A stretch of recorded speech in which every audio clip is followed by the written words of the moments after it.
वन्दितु सर्वसिद्धे ध्रुवमचलमणोमं गतिं पते ओचामि समयपावड विनमो सुदकेवली मणिनं नमः समय साराय स्वानुभूत्या चकासते चित्स्वभावाय भावाय सर्वभावान्तरजिते।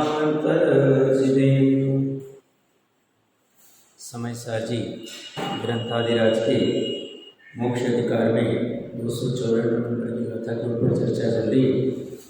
आचार्य देव कह रहे आत्मा का और बंध का दोनों के स्वलक्षण जुदा जुदा है और वह एक द्रव्य नहीं, जुदा जुदा द्रव्य है। वैसे तो राग का जो भाव जीव में उत्पन्न हुआ है वह और जीव जा है दोनों एक ही द्रव्य है, पर दोनों के लक्षण जुदा जुदा है। एक का लक्षण पर लक्ष्य करने वाला है, एक का लक्षण स्व में रहने वाला है। एक का लक्षण ध्रुव है, एक का लक्षण उत्पाद होने वाला है। एक का लक्षण आकुलता है, एक का लक्षण अनाकुल है। ऐसे विभिन्न लक्षणों से आप अगर अच्छे से समझें तो कहते हैं इसमें भेद कर सकते हैं। अज्ञानी ऐसे भेद करने की कला को नहीं जानता है, उसे वो दोनों एक द्रव्य भाषित होते हैं। उत्पत्ति का समय दोनों का एक ही, जो आत्मा है उसके ध्रुवता की उत्पत्ति और चारित्र के विकार की उत्पत्ति दोनों एक साथ होती है। उसे ऐसा लगता है दोनों एक ही है। ये कह रहे एक नहीं है, बस उसमें भेदक दृष्टि चाहिए, छेदक दृष्टि चाहिए जो छेद दे। जैसे आँख से हम आग को देखते हैं तो आग को देखते वह आँख आग रूप नहीं हो जाती, जलती नहीं है। आँख तो उस आग को प्रकाशित ही करती है। ऐसे ही राग को जानने वाला ज्ञान राग रूप नहीं हो जाता है, राग को प्रकाशित करता है। राग रूप होने लग जाए तो उसका ज्ञान स्वभाव क्या करेगा? तो ज्ञान तो राग को प्रकाशित करता है, प्रकाशित होने के बाद में बस मैं ही राग हूँ ऐसा ज्ञान जान लेता है। ये उसकी भूल है, बस इतनी सी भूल है, और उस भूल में अनंत काल बीत जाता है। प्रकरण अपना बंध के जो लक्षण है वो देख रहे थे। कल परसों हमने आत्मा के लक्षण देखे। आत्मा का लक्षण उन्होंने चेतक बनाया, चेतक बना, और बंध का लक्षण उन्होंने राग बनाया। तो राग ही बंध का लक्षण है तो बंधन होगा। ये दोनों जुदा जुदा चीजें। तो जहाँ जहाँ राग होगा वहाँ वहाँ बंधन है। तो चित्त चित्तक भाव के एक काल होने पर भी दोनों भिन्न है, अज्ञानी भिन्न कर नहीं पाता है। जैसे घट और पट को प्रकाशित करने वाला, प्रवचन रत्नाकर जी की विशेष चर्चा ही उसकी देख लेनी चाहिए वहाँ से। तो घट और पट को प्रकाशित करने वाला जो दीपक है वह घटपट रूप नहीं होता है, घटपट प्रकाश रूप नहीं होता है। घटपट घटपट रूप रहता है, दीपक दीपक रूप रहता है, प्रकाश रूप रहता है। बस दीपक ने अपने स्वपर प्रकाश को छोड़ा नहीं, वह घट और पट को प्रकाशित नहीं कर रहा, वह दीपक बने को प्रकाशकत्व को प्रकाशित कर रहा है। जैसे घटपट की जगह पे हम ये लेते हैं, ये जो वस्तु है माइक, और इसको प्रकाशित करने वाला जो नेचुरल लाइट आ रहा है, तो वो कह रहे हैं वो नेचुरल लाइट जो है वह अपने प्रकाशक स्वपर प्रकाशक स्वभाव को प्रकाशित कर रहा है। ऐसे ही ज्ञान जो है यह रागादि को प्रकाशित नहीं करता है, यह अपने चेतनपने को प्रकाशित करता है, चैतन्यपने को प्रकाशित कर रहा है। क्योंकि ज्ञान में जो राग झलका है वह ज्ञानी है। बाहर में जैसा राग है द्रव्य कर्म आदि वाला, या जीव के चरित्र का विकार वो जो ज्ञान में झलका है वह राग नहीं। ज्ञान की ऐसी खासियत है कि जैसा बाहर में राग है अपने में झलका देता है। अब कोई उस राग को और ज्ञान को एक मान ले और यही मैं हूं ऐसा जान लेवे मान लेवे, ये उसकी भूल चले। वह अगर ज्ञान में झलकने वाले राग को मेरे चैतन्य स्वभाव की विशेषता से ये झलकता है, उस रूप में वाणी ऐसा जान लेगा तो उसे तो कभी वर्तमान में नहीं होगा। वो धनादि को देखता है और मैं ही धन हूं ऐसा जान लेता है। वो दोनों जुदा जुदा है, जुदा जुदा जान नहीं पाता है, यही उसकी भूल होती है। देखिए पेज नंबर 535 के ऊपर नीचे से 7वें 8वें लाइन हमने थोड़ी देखी थी। वो क्या करे, और जो राग आदि की चैतन्य के साथ ही उत्पत्ति होती है वह चेत चेतक भाव ज्ञेय ज्ञायक भाव की अति निकटता के कारण ही है। दोनों की उत्पत्ति का समय एक, दोनों की उत्पत्ति मतलब राग आदि की उत्पत्ति मतलब राग की पर्याय की उत्पत्ति। राग नाम का विश्व में गुण नहीं, राग नाम का विश्व में द्रव्य नहीं, राग नाम की विश्व में मात्र पर्याय, और पर्याय का जीवन एक समय का। अभवी के भी राग नाम का गुण नहीं, अभवी के पास भी राग नाम का द्रव्य नहीं, अभवी के पास राग नाम की पर्याय ऐसी है जो कभी भी वितरागी नहीं हो सकती, कभी भी विरागी नहीं हो सकती। और भवी जीव की वह कभी ना कभी पुरुषार्थ करे तो वह विरागी वितरागी हो सकती है। तो राग की उत्पत्ति हुई मतलब पर्याय की उत्पत्ति हुई, और चैतन्य के साथ ही यहाँ चैतन्य में हम पर्याय ले सकते हैं। वैसे तो तीनों घटित कर दिए थे हमने, द्रव्य भी चैतन्य, पूरा द्रव्य चैतन्यमय है, गुण भी चैतन्य गुण है, और चैतन्य गुण की जो पर्याय भले अभी कुमति कुश्रुति ध्यान की पर्याय हो रही, वह पर्याय भी कहो तीनों के तीनों का एक ही साथ होता है। मतलब चैतन्य बना और राग की उत्पत्ति दोनों ही साथ। उत्पत्ति में राग की बात की, चैतन्य की उत्पत्ति की बात नहीं की, क्योंकि त्रिकालिक चैतन्य बना भी वहां ही पड़ा हुआ है, चैतन्य गुण में वही पड़ा हुआ है अनादिकाल से। और अभी जो चैतन्य की पर्याय उत्पन्न हो रही वर्तमान में जो भी हो रही होगी वह पर्याय भले ही इसको जान रहे उसको जान रहे वो छोड़ दो, और सामान्य चैतन्य बने की अपेक्षा से, सामान्य ज्ञान की अपेक्षा से देखेंगे तो चैतन्य। ये क्या कह रहे हैं, जो राग आदि की चैतन्य के साथ ही उत्पत्ति होती है, उत्पत्ति राग की हुई है और चैतन्य के साथ ही उत्पत्ति होती है, वह चैत्य चेतक भाव ज्ञेय ज्ञायक भाव की अति निकटता के कारण ही है। एकदम निकट, एकदम निकट मतलब दोनों के क्षेत्र एक, दोनों का काल है, ज्ञान की पर्याय का और राग की पर्याय, दोनों का काल भी है, दोनों का द्रव्य भी है। राग की उत्पत्ति का आधार वाला द्रव्य और ज्ञान की उत्पत्ति की पर्याय की उत्पत्ति का आधार वाला द्रव्य, दोनों का द्रव्य भी एक है। द्रव्य एक, क्षेत्र एक, काल एक, भाव में फर्क। राग में जड़ बने का भाव है, ज्ञान में चैतन्य बने का भाव है। फर्क इतना पड़ गया।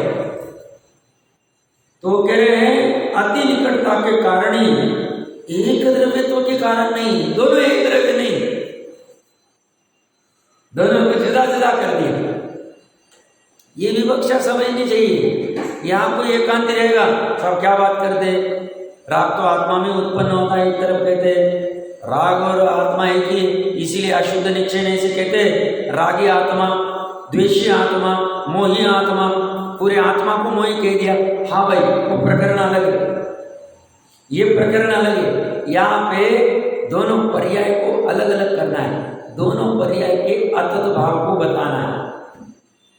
प्राग भाव नहीं होगा, क्योंकि प्राग भाव एक ही गुण की पूर्व पर्याय और उत्तर पर्याय वर्तमान पर्याय में, प्रध्वंसा भाव एक ही गुण की भविष्य काल की पर्याय और वर्तमान काल की पर्याय में, तो प्राग भाव होगा नहीं। अत्यंता भाव दो द्रव्य के बीच में, अन्योन्या भाव पुद्गल के दो वर्तमान स्कंद में, अतत भाव एक ही जीव के दो भिन्न भिन्न गुणों की पर्याय के बीच में, दो भिन्न भिन्न गुणों के बीच में, द्रव्य और गुण के बीच में। अतत भाव किसमें होता है? प्रवचन सारथी 106 107 गाथा देख लेनी चाहिए। अतत भाव कहाँ होगा? अतत भाव मतलब अतत अभाव, उसमें अतत भाव मतलब तत्पने का अभाव होना, तत्पने का अभाव होना मतलब वह पने का अभाव होना, वह पने का अभाव मतलब ना उस रूप नहीं, मतलब द्रव्य वह गुण नहीं, कथनचित गुण वह पर्याय नहीं, ज्ञान की पर्याय वह चारित्र के इच्छा वाली राग वाली पर्याय नहीं, ज्ञान की पर्याय एक ही जीव की, एक ही जीव की ज्ञान की पर्याय, उसी जीव की चारित्र के राग की पर्याय, दोनों एक नहीं, कथनचित एक नहीं। कथनचित एक क्यों है? एक ही द्रव्य में हुई। कथनचित एक क्यों नहीं है? क्योंकि राग की पर्याय में जानपना नहीं है, ज्ञान की पर्याय में जानपना है। समझ में आ रहा? गुण और पर्याय एक क्यों नहीं है? ज्ञान गुण और ज्ञान की पर्याय क्यों नहीं है? ज्ञान गुण अनादि अनंत है और ज्ञान की पर्याय साधी शांत है, इसलिए दोनों में अतत भाव है। आत्मा और ज्ञान गुण एक क्यों नहीं है? आत्मा में मात्र ज्ञान गुण नहीं, आत्मा में अनंत गुण है, इसलिए आत्मा और ज्ञान गुण एक नहीं, कथनचित किसी अपेक्षा से एक क्यों है? ज्ञान गुण और आत्मा दोनों अनादि से साथ में एक ही द्रव्य में, तो इसलिए एक है। और कथनचित एक क्यों नहीं है? मतलब समुद्र और समुद्र की एक बूंद, कथनचित एक है, कथनचित एक नहीं है। क्यों कठिन जा रहा है? बट समझना चाहिए, अतत भाव समझना पड़ेगा। समुद्र है, मान लो यहाँ पूरा समुद्र, इतना सा समुद्र लेते, तालाब ले लेते उदाहरण के लिए, इतना सा तालाब है, पॉन्ड है, उसमें मान लो 1000 पानी की बूंदे, कल्पना कर रहे, वैसे तो ज्यादा होगी बूंद, उसमें से एक बूंद अलग ली, तो वो एक बूंद वो पॉन्ड में से निकाली, तालाब में से निकाली, तो एक बूंद और वो तालाब एक है क्या नहीं है? तो श्यादवादी कहेगा कथनचित एक है, कथनचित एक नहीं है। और एकांती क्या कहेगा? सब एक नहीं है। या क्या कहेगा? हाँ एक ही है। तो हम कहेंगे एक ही है, तो एक बूंद क्या पूरा पॉन्ड है क्या? 1000 बूंदे है क्या? नहीं। और वो 1000 बूंद और वो एक बूंद एक नहीं है, तो एक बूंद किस में से आई है? 1000 बूंद में से आई है। तो कथनचित वो एक है, कथनचित भी नहीं। प्रकरण इतना फोकस में क्यों चल रहा है? एक द्रव्यत्व किस अपेक्षा से नहीं और एक द्रव्यत्व किस अपेक्षा से, दोनों अपेक्षा समझने का प्रयास कर रहे हैं, ताकि हमें पूरा प्रमाण का वस्तु पता रहे। ये एक द्रव्यत्व नहीं है, ये नए एक अपेक्षा से कथन चल रहा है। और कहीं पे आएगा दोनों एक द्रव्य है। क्या दोनों एक द्रव्य है? राग और जीव एक द्रव्य है, ऐसा भी कथन आएगा। और ये दोनों कथनों को जो बराबर समझ लेता है वो तीर जाए, और जो नहीं समझेगा वो डूब जाए। डूब जाएगा मतलब वो कंफ्यूज हो जाए। सब फिर ऐसा कंफ्यूज क्यों करते? अरे भाई वस्तु ऐसी, वस्तु ऐसी, वस्तु स्वभाव, वस्तु ऐसी क्यों है साहब? वस्तु स्वभाव से ऐसी होती है। कैसी होती है? अनंत गुण वाली, अनंत पर्याय वाली, उसमें सारी शांत बना भी और अनादि अनंत बना भी एक साथ ऐसा है वस्तु में। तो उस वस्तु को समझने के लिए तुम्हें फिर उस एंगल से समझना पड़े। इसलिए जिनवानी श्यादवाद में क्यों होती है? उस अनेकांतमय वस्तु को एक शब्द में, एक सेंटेंस में नहीं समझा सकता, इसलिए सप्तभंगी खड़ी हुई।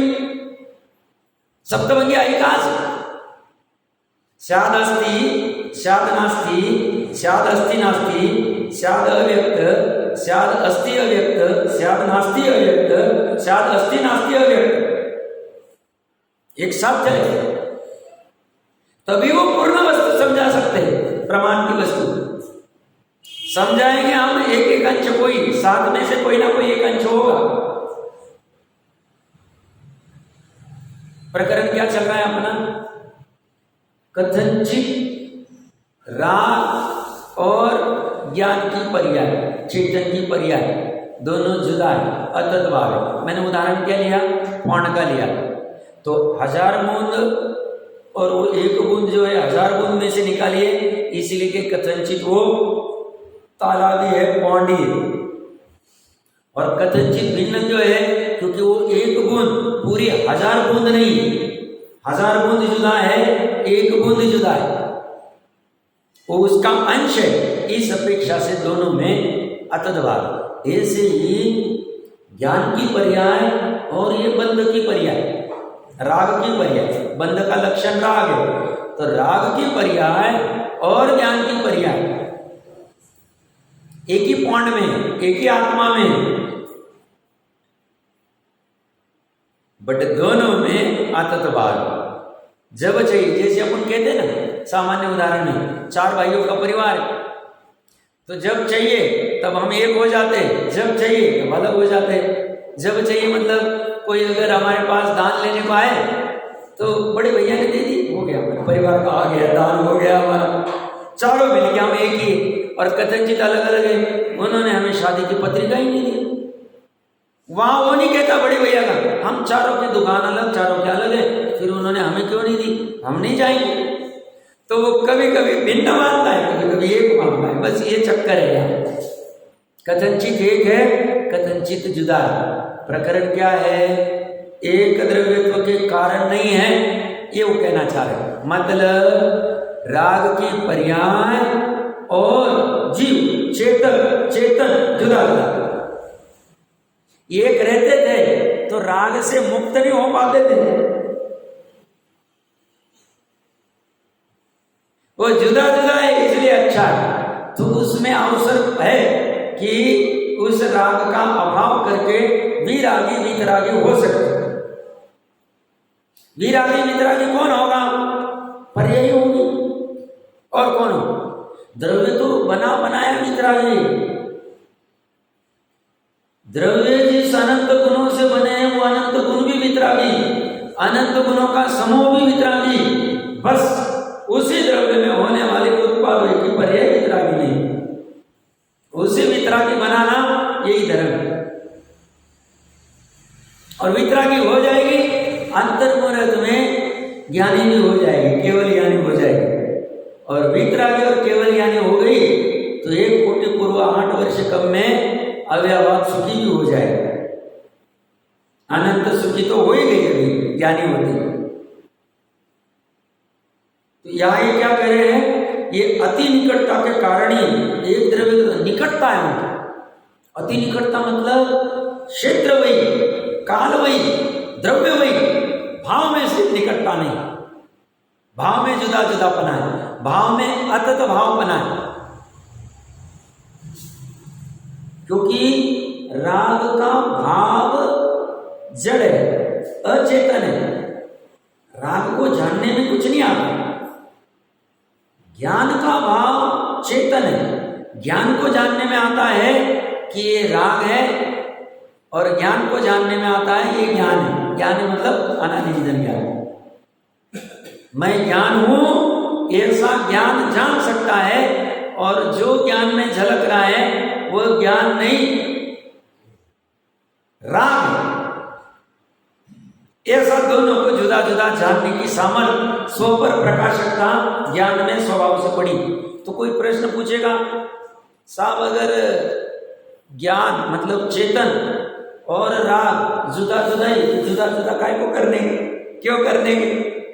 तो ज्ञानी कहते हैं है तो जुदा जुदा ही, बट इसने भ्रम से एक मान में है, और इसकी वजह से इसने इतने दुख झेले, साथी नरक भी गया, तिर्यन शादी की दुर्गति में भी गया, स्थावर केंद्रीय में असंख्य कल्पकाल गया और नित्य निगोद में अनंत काल डाल दिया इसने। और वहां से बाहर आने के बाद भी 2000 सागर अधिक तक रहा और फिर ढाई भूतगल परावर्तन तक चला गया इतर निगोद में। और इसने इतने अपने हाल किए इस चक्कर में, बस इतना भेद ज्ञान नहीं किया, इस चक्कर में एक श्वासोश्वास में 66,301 श्वासोश्वास में 18 बार, एक अंतर मुहूर्त में 66,336 बार जन्म मरण भी किया इसे। क्या क्या दुख झेले, बट भूल कितनी सी, ज्ञान को राग से अलग नहीं किया, इतनी सी भूल है, इतना सा अधर्म है, इतना सा अपुरुषार्थ है, इतनी सी चूक, इतना सा और क्या गलती क्या हुई, राग को और ज्ञान जुदा जुदा होते हुए भी एक जान लिया,